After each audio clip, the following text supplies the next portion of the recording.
Good morning. आज हम अधिनायक तंत्र के संबंध में अध्ययन करेंगे। अधिनायक तंत्र से हमारा तात्पर्य होता है एक व्यक्ति अथवा व्यक्तियों के समूह का शासन।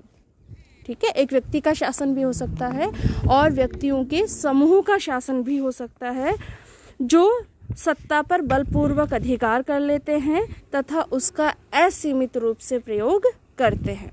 ऐसी शासन व्यवस्था को अधिनायक तंत्र के नाम से जाना जाता है। राजतंत्र और अधिनायक तंत्र में समानता मानी जाती है इस आधार पर क्योंकि दोनों में संप्रभुता एक ही व्यक्ति में निहित हो सकती है और शासन कार्य जो सत्ताधारी व्यक्ति है उसकी इच्छानुसार चलता है। लेकिन राजतंत्र और अधिनायक तंत्र में भिन्नता क्या है? शासक द्वारा पद ग्रहण करने की विधि में भिन्नता है।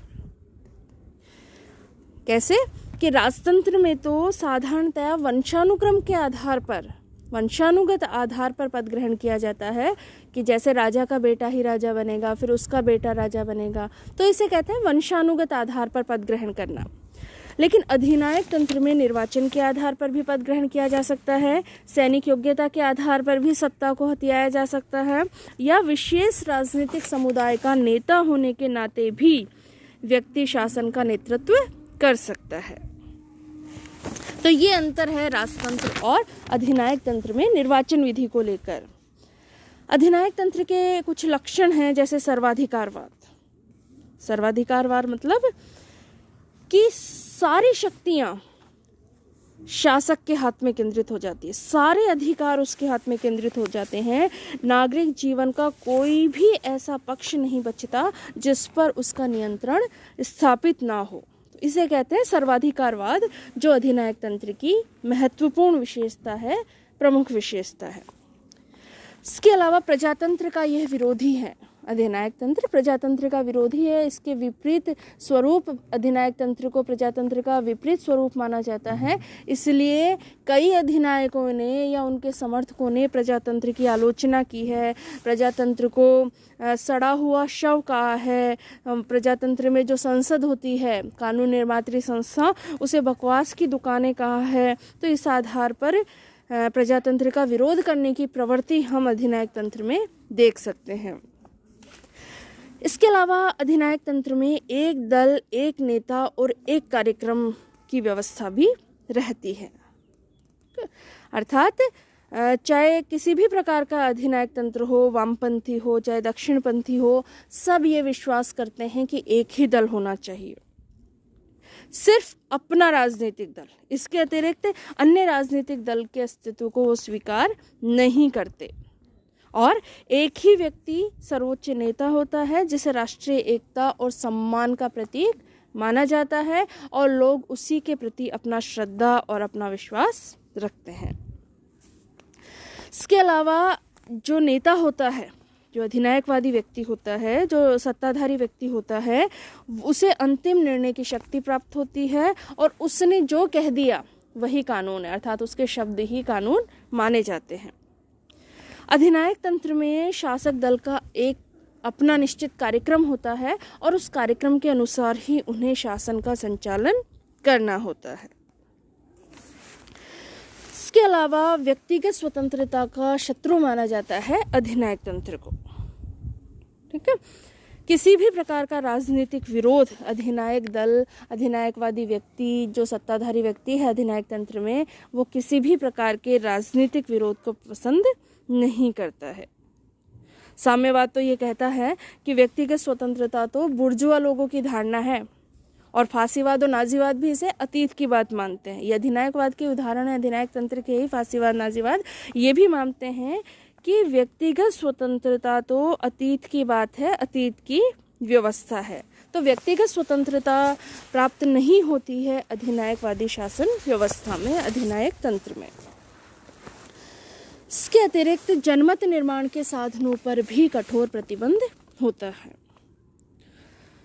अधिनायक तंत्र की एक महत्वपूर्ण विशेषता यह भी मानी जाती है कि वह विचारों पर नियंत्रण रखना चाहता है और प्रचार तंत्र की प्रभावशीलता में उसकी प्रभावशीलता, प्रचार की प्रभावशीलता में विश्वास रखता है।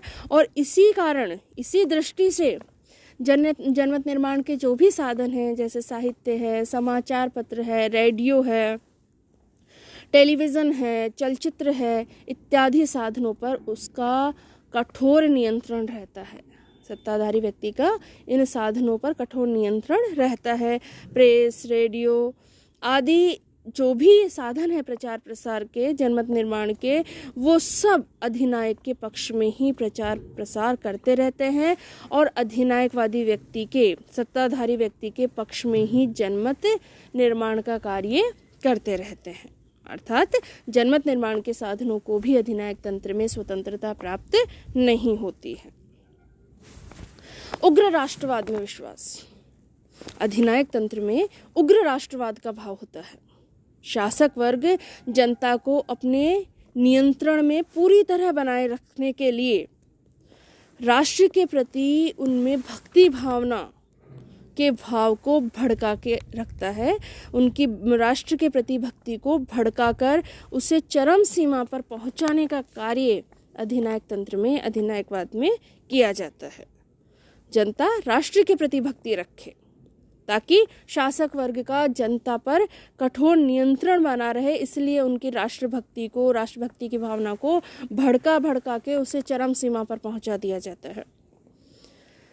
इसमें अपनी जाति, संस्कृति, देश और उसकी व्यवस्था का यशोगान किया जाता है ताकि जनता राष्ट्र के प्रति भक्ति भावना रख सके।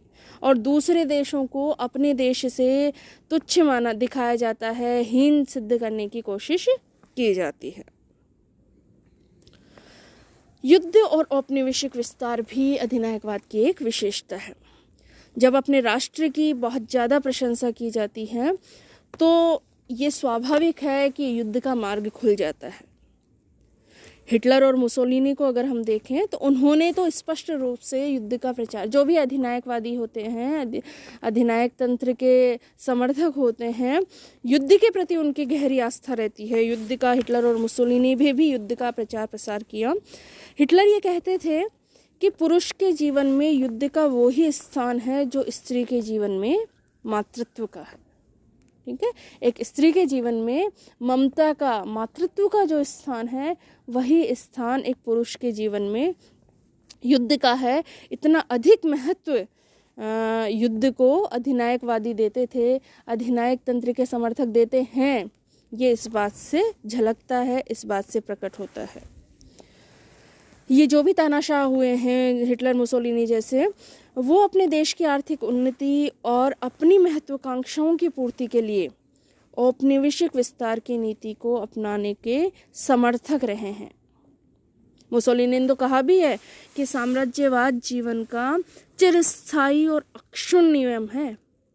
इटली का विस्तार होगा या अंत होगा, ठीक है, या तो इटली का विस्तार होगा या अंत होगा, क्योंकि साम्राज्यवाद जीवन का चिरस्थायी और अक्षुण्ण नियम है। तो इन आधारों पर यह कहा जा सकता है कि अधिनायकवादी शासन व्यवस्था, जो हीगल आदि आदर्शवादी दार्शनिक हैं, उनके राज्य की सर्वोच्चता के सिद्धांत पर आधारित व्यवस्था है और इस व्यवस्था में मानवीय स्वतंत्रता के अस्तित्व को, मानवीय स्वतंत्रता के सिद्धांत को स्वीकार नहीं किया जाता। सिर्फ राज्य के सर्वोच्चता के सिद्धांत को ही इस व्यवस्था में, अधिनायकवादी व्यवस्था में स्वीकार किया जाता है। साम्राज्यवाद को प्रोत्साहन दिया जाता है, युद्ध का प्रचार प्रसार किया जाता है, उग्र राष्ट्रवाद की धारणा में विश्वास ये रखते हैं, जनमत निर्माण के साधनों पर कठोर नियंत्रण होता है और एक दल, एक नेता, एक कार्यक्रम इसकी विशेषता है। प्रजातंत्र का ये विरोधी सिद्धांत है, व्यक्तिगत स्वतंत्रता का शत्रु है। इस प्रकार अधिनायकवादी शासन व्यवस्था के लक्षणों का अध्ययन हमने अपने आज इस वीडियो के माध्यम से किया है।